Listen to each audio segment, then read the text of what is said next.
우리가 지난해 6월부터 이 사무엘상을 본문으로 설교를 진행해 왔습니다.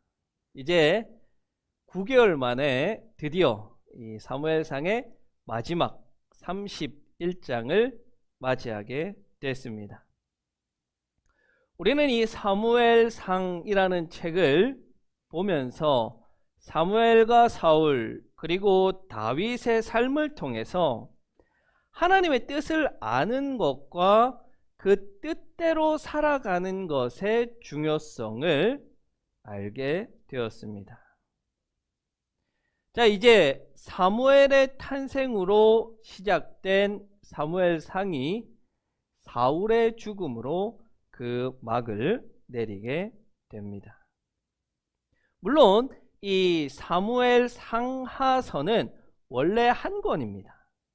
그래서 문학적 단위로는 완전히 이야기가 끝난 것은 아니지만 초기 왕정의 마지막 왕인 사울이 죽었다는 점에서는 역사의 한 페이지가 끝이 나고 있다라고 평가할 수 있겠습니다.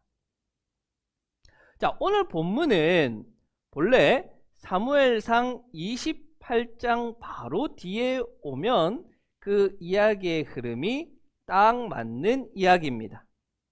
사무엘상 28장에서는 블레셋과의 전쟁을 앞둔 사울 왕이 두려워한 나머지 엔돌의 무당을 찾아가서 사무엘의 영을 불러 올립니다. 그리고 그 사무엘의 영은 다음 날 사울 왕이 죽을 것이다 라는 예언을 남기고 사라져 버립니다. 그리고 29장 30장에서는 블레셋으로 망명한 다윗 이야기가 나오고 바로 오늘 31장에서 죽음을 맞이하게 되는 사울의 이야기가 그려지고 있습니다. 그러니까 이 31장과 28장은 하루 사이의 이야기를 그리고 있는 겁니다.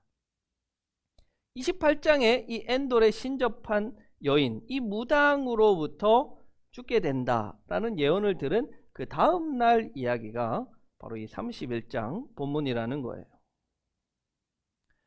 우리는 여기서 다시 한번 하나님의 뜻을 보게 됩니다. 하나님은 사무엘의 영, 심지어 이 무당을 통해서도 하나님의 뜻을 계속해서 사울 왕에게 전합니다. 그것은 사울의 왕권이 끝이 나버렸고 그것이 다윗에게로 넘어가야 한다. 그렇지 않으면 네가 내일 당장 죽을 것이다 라는 이 극단적인 메시지로 하나님께서는 하나님의 뜻을 보여주셨습니다. 여러분, 만약에 하나님께서 나에게도 이렇게 메시지를 들려주신다면 어떻게 했습니까? 내일 내가 죽는다. 오늘 밤 이제 집에 돌아가서 잠을 자는데 꿈을 꿉니다. 꿈에 하나님과도 같은, 아니요, 누가 봐도 하나님이신 분이 나타나셔서 네 재산 얼마 안 됐지만 다 팔아서 가난한 사람에게 나눠줘라. 그렇지 않으면 내일 죽는다 라는 메시지를 만약에 하나님이 들려주셨어요. 자, 그러면 여러분은 어떻게 하시겠습니까?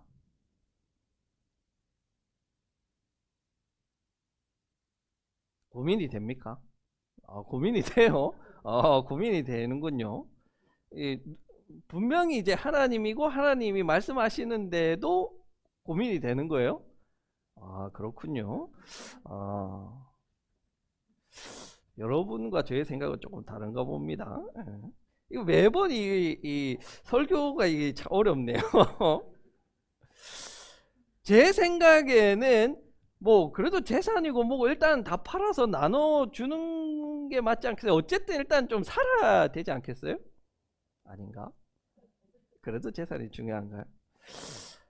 제 생각에는 좀 그런데요. 뭐 일단 살아야지 뭐 또 나중에 다시 뭐 또 열심히 일해서 재산을 모으든지 하지.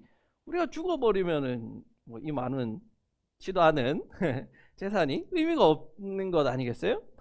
이 마찬가지로 사울도 역시 하나님으로부터 이 최후의 통첩, 너의 왕권을 포기해라, 넘겨라. 그렇지 않으면 네가 내일 죽게 된다.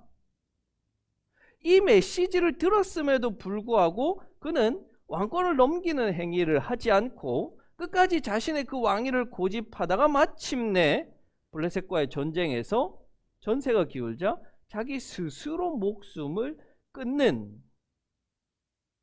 나아가서는 자기만 죽으면 되는데 참 하나님의 사람, 하나님의 뜻을 위해서 자신의 왕권까지도 포기했던 요나단마저도 이 전쟁에서 죽게 만드는 참 이 안 좋은 영향력을 주변에 많이 끼친 인물로 사울은 남게 되었습니다. 사울은 자신이 죽는다고 하였지만, 그 예언을 들었지만 그 죽음보다 더 왕권에 집착을 했던 겁니다. 그 결과 비참한 죽음을 맞이한 이 사울을 통해서 우리는 이 죽음이라는 것에 대해서 한 번 더 생각해 볼 수 있는 시간을 가지기 원합니다. 과연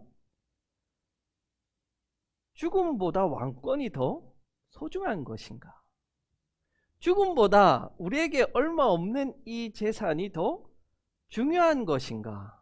우리는 어떻게 죽음을 대해야 하는가? 특히 오늘 본문을 통해서 이 사울의 죽음의 특성 3가지를 살펴보고, 그것을 통해서 우리가 어떻게 좀 건강한 신앙인으로 성장할 수 있는가에 대해서 함께 살펴보기를 원합니다.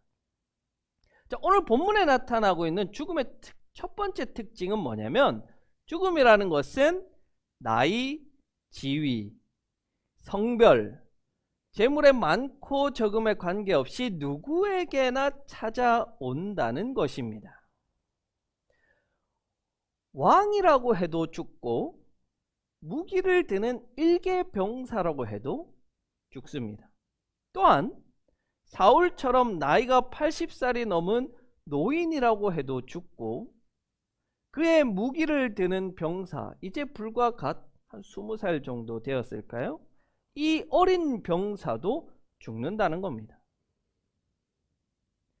그것은 나이가 많다고 죽음이 가까이 있는 것이 아니고 나이가 적다고 죽음이 멀리 있는 것도 아니라는 겁니다. 80살 먹은 노인과 20살 먹은 그 젊은이가 한날 한시 한 장소에서 죽을 수 있다는 말이에요. 또 하나님의 말씀을 평생은 아니지만 그 말년에 거역하면서 살아간 사울이나 평생 동안 하나님의 뜻을 이루어드리기 위해서 노력한 요나단이나 같은 날 같은 장소에서 죽는다는 거예요. 자, 그것을 보면 이 죽음이라는 것은 그 사람이 어떤 상황, 어떤 특징, 어떤 것을 가지고 있다고 하더라도 그것에 상관없이 어느 누구에게나 찾아온다는 것을 알 수 있습니다. 그 말은 다른 표현으로 하면 죽음은 누구에게나 가까이 있다는 말입니다. 우리가 이 사실을 진지하게 여기고 진지하게 받아들인다면 우리의 삶에 대한 태도는 분명히 달라지게 될 것입니다.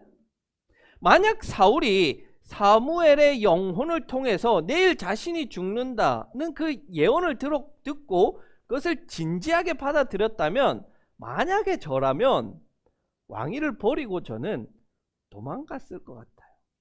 그 왕위가 뭐가 중요해요? 죽는다는데 내일. 왕권 필요 없어 하고 저는 도망갈 것 같아요. 살아야죠. 삶에 대한 태도와 삶의 방향이 완전히 달라져 버리는 거예요. 암이나 불치에 병에 걸려서 시한부 삶을 선고받은 사람의 삶이 그 이전의 삶과 어떻게 똑같을 수 있겠습니까? 그렇게 시한부 선고를 받았는데 여전히 돈을 벌겠다고 직장에 가고 스트레스를 받고 일하는, 그렇게 살아가는 사람은 없을 겁니다. 없어요. 왜냐하면 돈이 먼저가 아니라 죽음으로부터 멀어지는 것이 우선이기 때문에. 그렇지 않아요? 죽음을 진지하게 받아들일 수 있는 사람의 삶은 이전과는 완전히 다른 것입니다. 사실 우리의 신앙이 성장하지 못하고 정체되어 있는 여러 가지 이유 가운데 하나가 죽음이 나의 가까이에 있다는 사실을 내가 진지하게 받아들이지 않기 때문이라는 것도 있습니다. 여러분, 만약에 우리가 남은 생애 3개월입니다 라는 시한부 선고를 받았다면 이제 우리 죽음을 준비하고 천국 가야 되잖아요. 그렇죠? 그러면 좀 더 열심히 신앙생활 하지 않겠어요? 이전에는 좀 대충대충 교회도 가고 좀 대충 예수를 믿었다면 천국 갈 준비를 한다는 마음으로 좀 열심히 하지 않겠어요? 예수님 믿지 않는 그 사람들의 1등 변명이 그거잖아요. 좀 나중에 내가 뭐 죽을 때쯤 되면은 뭐 그때 믿을게요. 여러분, 좋아요. 물론 안 믿을 걸 알지만 안타깝게도 예수를 믿지 않는 사람은 이 두말할 것도 없거니와 우리도 그렇게 죽음이 마치 남의 일인 양 나는 이 땅에 영원히 살 것인 것처럼 그렇게 우리도 신앙생활 한다는 거예요. 성경 한번 보세요. 나중에 볼게요. 나중에. 왜냐면 자식들 키우기도 바빠요. 기도하세요. 좀 나중에 할게요. 지금은 좀 돈 벌어야 돼서 좀 바빠요. 나중에라도 하면 다행인데 우리에게 마치 영원히 나중에 있는 것처럼 그 20살의 젊은이들이나 80살의 노인이나 매 나중이에요. 나중에. 그러나 죽음이 가까이 있다는 것은 우리의 삶에 결단을 내리게 만드는 거예요. 예수를 위해서 내가 지금 당장 살 것인가? 나를 위해서 살아갈 것인가? 결단하게 한다는 거예요. 그 결단은 나중이 아니라 지금 내리는 결단이고 지금 나의 삶이 바뀌는 결단이라는 거예요. 그래서 여러분들은 죽음을 진지하게 받아들인다면 지금 결단하셔야 돼요. 죽음이 문 앞에 있는데 언제까지 여러분의 신앙의 성장과 신앙을 미루실 겁니까? 나중에. 여러분, 우리가 살아보면서 죽음을 맞이하는 이들을 이렇게 보면 사실 이 죽음이라는 것이 어느 날 갑자기 찾아오지 예고하고 찾아오는 경우는 잘 없지 않습니까? 우리는 그렇게 언제 죽음을 맞이할지 모르기 때문에 우리에게 주어진 이 하루하루를 최선을 다해서 살아야 하고, 또한 언젠간 나에게도 죽음을 찾아온다는 것을 알고 있기 때문에 지금 당장 하나님을 위해서 돌아서는 그 회심의 결단이 필요하다는 거예요. 그래서 우리는 죽음을 진지하게 받아들이고 그것이 언제든지 나에게 찾아올 수 있다는 것을 기억할 수 있기를 바랍니다. 오늘 본문을 통해서 보는 이 죽음의 두 번째 특징은 죽음 앞에서는 이 땅의 그 어떠한 것도 가치가 있고 중요한 것은 없다라는 것입니다. 여러분, 죽음을 앞둔 사람에게 명예가, 돈이, 세상적 지위가 무슨 소용이 있습니까? 그것은 아무것도 아닙니다. 사울은요, 참 사울이 비참하다 이야기할 수 있는 것은 사울은 끝까지 자신의 명예에 집착하는 이 추한 모습으로 마지막을 맞이합니다. 전쟁 중에 전세가 불리해지고 자신이 곧 잡힐 위기에 처하게 되자 사울은 자기의 무기를 든 이 어린 병사에게 이렇게 말합니다. 나를 찔러 죽여라. 저 할례 받지 못한 자들이 와서 나를 능욕하지 못하게 해라. 여기서요, 할례받지 못한 자라는 표현은 선택받은 하나님의 백성이 그렇지 않은 이민족을 얕잡아 보고 이야기할 때 쓰는 단어가 이거예요. 할례받지 못한 자. 그래서 유대인들은요, 이방인들을 개만도 못한 자들로 여기는 거예요. 하나님의 백성도 아닌 이에게 죽는 자신의 그 불명예스러움이 없도록 하라는 거예요. 이제 죽게 생겼는데 할례받지 않은 자에게 죽는 것과 할례받은 자에게 죽는 것이 무슨 차이가 있고 무슨 의미가 있어요? 죽으면 그만인데, 끝인데, 도리어 그 비참한 모습만 후대에 남을 뿐입니다. 죽음을 진지하게 여긴다면요, 우리는 이 땅의 것을 배설물로 여길 줄 알게 되는 거예요.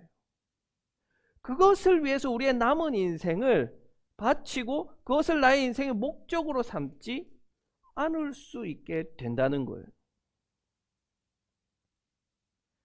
지난주에 이 교회 뉴스에 한 교회 이야기가 올라왔습니다. 이 아름다운 이야기면 좋겠는데, 이 교회 이름처럼 교회 이름과는 다르지 않게 제가 설교 중에 항상 이런 좀 아름답지 않은 다른 교회 이야기만 전하는 게 너무 가슴이 아픈데, 우리는 이걸 좀 반면교사 삼으면 좋겠어요. 이 교회 원로 목사가 이제 30년 전에 교회를 개척해서 지금은 한 1000명 정도 되는 이 교회로 성장했고, 또 이 교회에서 10개 교회를 개척을 해가지고 또 그 교회들도 다 성장시킨, 참 목회를 잘하셨다, 이렇게 훌륭하다 칭찬받는 분이셨어요. 그리고 아름다운 이 본인의 은퇴를 위해서 우리 교단은 이 정년이 70세인데 65세에 조기 은퇴하겠다. 그리고 이 목회를 후임 목사에게 넘겨주겠다는 선언을 했어요. 참 박수 받을 만한 일이잖아요. 아름다워요.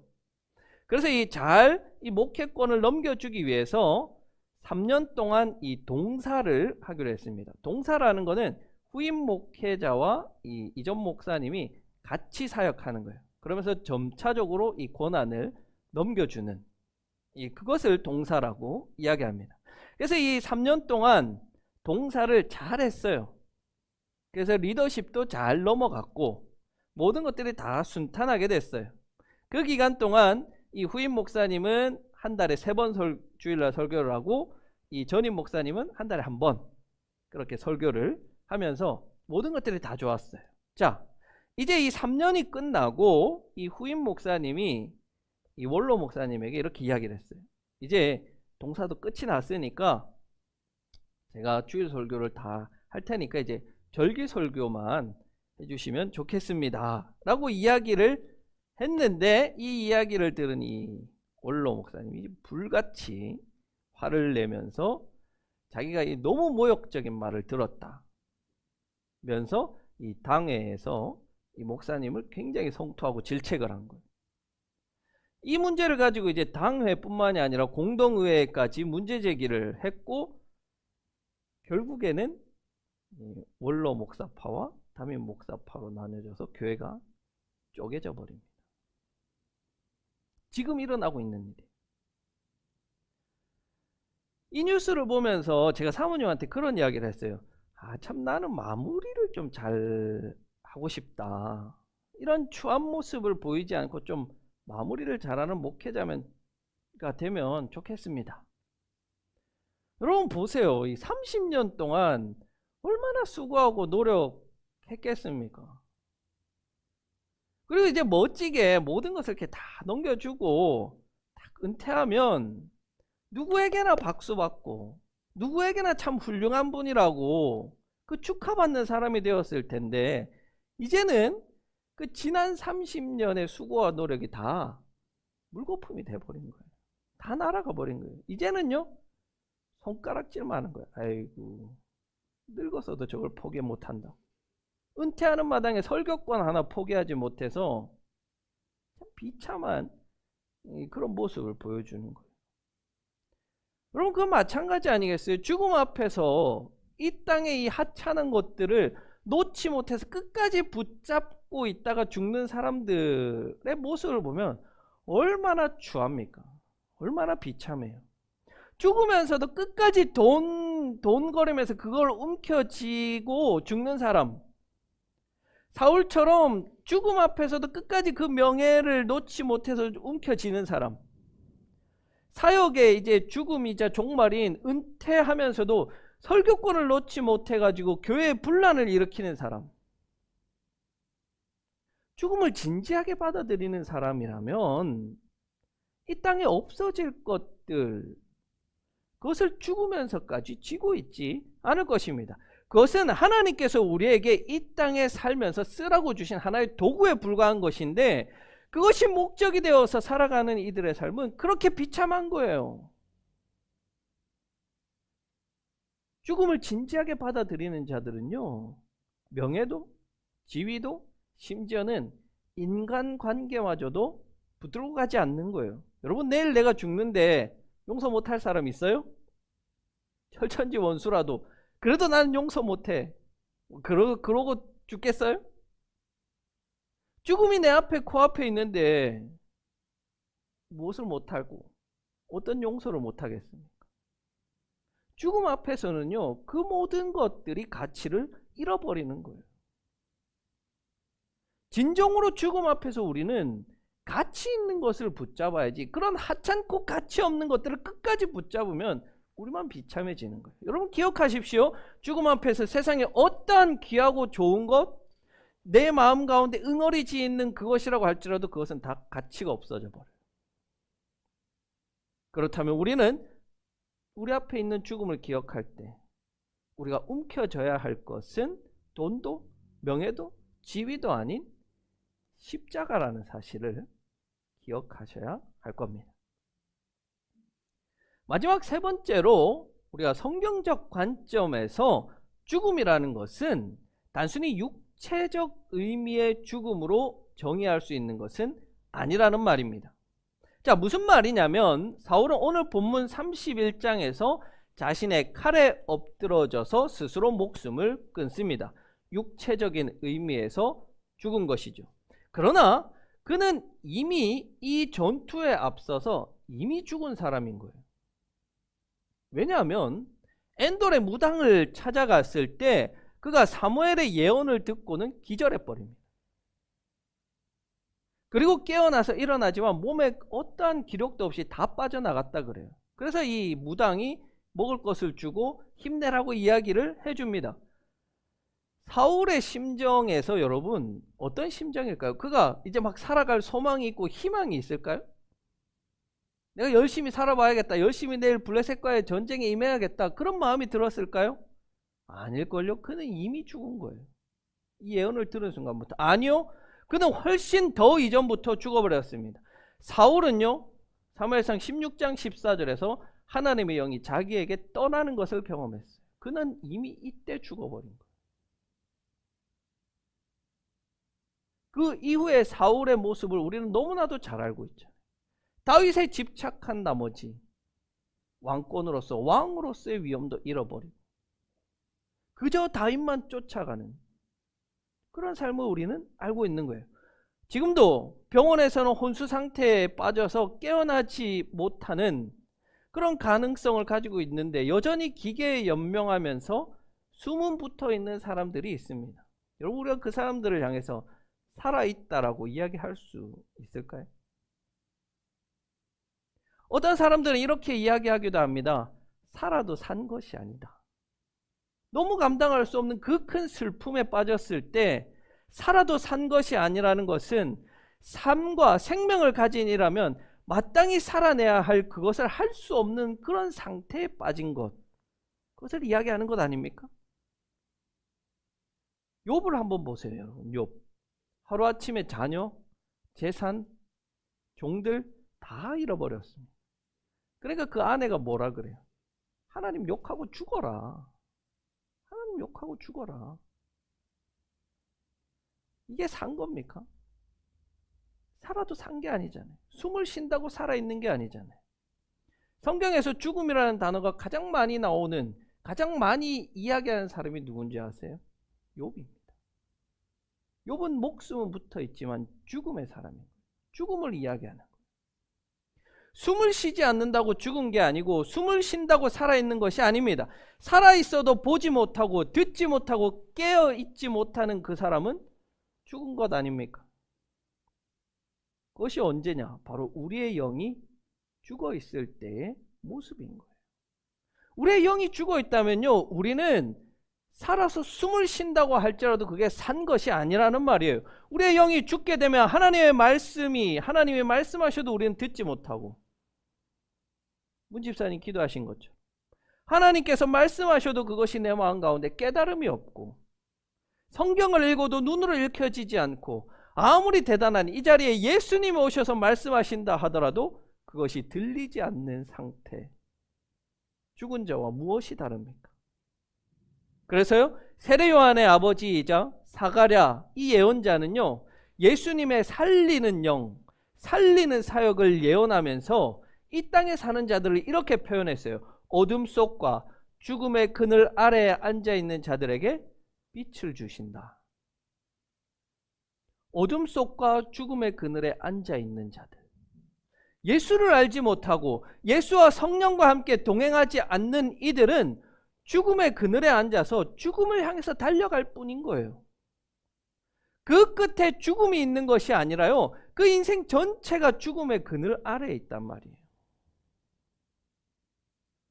그래서 우리가 깨어있으라는 예수님의 그 말씀을 쫓는 것은 그 죽음의 그늘에서 벗어나 생명의 빛인 예수님의 빛으로 들어가는 것입니다. 영적으로.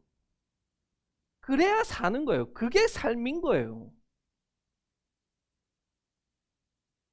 깨어서 말씀을 쫓고, 깨어서 예수를 따르고, 깨어서 헌신하고, 깨어서 기도하는 자들, 바로 그런 자들이 되시기를 바랍니다. 그래서 하나님 앞에 죽어있는 자들이 아니라 살아 활력을 가진 자들이 되어야 할 것입니다. 메멘토 모리, 죽는다는 것을 기억하라 라는 라틴어입니다. 로마 시대에 전쟁에서 승리한 장군이 개선식이 열리면 로마 시내를 가로지르는 퍼레이드를 하게 됩니다. 이때 승리한 이 장군은 신과 같은 추앙과 숭배와 열렬한 환호를 받게 됩니다. 얼마나 황홀한 경험일까요? 그런데 이 개선식의 마차에는 인간 중에서 가장 비참하고 낮은 지위를 가진 노예가 개선 장군과 함께 마차에 탑니다. 그리고 이 노예는 개선식이 끝날 때까지 장군의 귀에 속삭입니다. 메멘토 모리, 메멘토 모리. 아무리 지금 영광스럽고 신과 같은 환호를 받을지라도 결국에는 죽음을 맞이하기에 겸손하라는 것입니다. 메멘토 모리, 죽음을 기억하십시오. 누구나 죽고 누구에게도 죽음은 가까이 있으며 숨 쉰다고 해서 살아있고 죽지 않는 것이 아닙니다. 여러분의 영이 깨어 있어서 살아 있으십시오. 생명의 영이신 성령에 의해서 깨어서 자신의 삶을 주를 위해 살아가는, 가치 없는 것을 위해 자신의 인생을 소비하지 않고 오로지 주를 위해서 살아가는 우리 하나님의 자녀들, 깨어있는 하나님의 자녀들 되시기를 간절히 기원합니다.